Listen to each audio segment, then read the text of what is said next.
Magandang araw mga ka-aerial defense, may ibabahagi na naman ako sa inyo dahil ngayong araw na ito ay may bagay tayong pag-uusapan. Estados Unidos magbibigay ng surveillance and reconnaissance aircraft sa Philippine Air Force, pero bago tayo magpatuloy wag mo muna kalimutan mag-like, share, and subscribe. Paki-follow at like muna ng aming page na nasa description na ang link. Tatanggapin ng Philippine Air Force ang bagong Cessna C208B, Grand Caravan, surveillance at reconnaissance aircraft mula sa United States sa Clark Air Base sa Mabalacat City, Pampanga ngayong Martes. Sa isang advisory nitong Lunes, sinabi ng Philippine Air Force na si Department of National Defense Secretary Gilberto Teodoro Jr., ang magiging panauhing pandangal sa acceptance, turnover at blessing ceremonies ng C208B. Ang C208B na sasakyang panghimpapawid ay gawad mula sa Estados Unidos.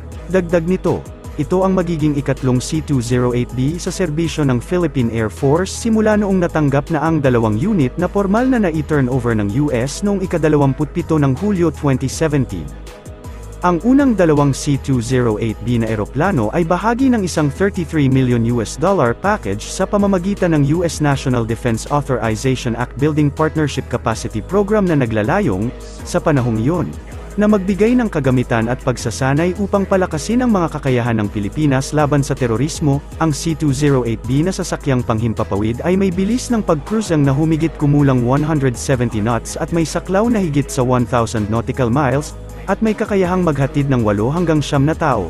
Kabilang ang piloto, ang ganitong eroplano ay makakatulong sa ating hukbo na makapagpetrolya sa iba't ibang bahagi ng ating bansa, lalo na nga sa umiinit na West Philippine Sea. Matatandaan ganitong eroplano din ang gamit ng ating Philippine Coast Guard sa pagpapatrolya sa West Philippine Sea, habang ang ganitong eroplano ng Air Force ay ginagamit rin sa mga surveillance mission. Malabo pa man na magkaroon tayo ng malalaking surveillance aircraft para magpatrolya sa ating mga karagatan, malaking tulong pa rin ito dahil mas masasanay nito ang ating mga piloto na humawak ng mga surveillance aircraft, habang ang balitang West Philippine Sea naman ay inubos at iniwang walang buhay ng China ang ninakawan nilang karagatan ng Pilipinas. Narito po ang buong video, panoorin po ninyo.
Sa susunod ko pang video pag-uusapan pa natin ang iba pang tungkol at balita sa ating hukbong sandatahan ng Pilipinas. Paki-follow at like muna ng aming page na nasa description na ang link.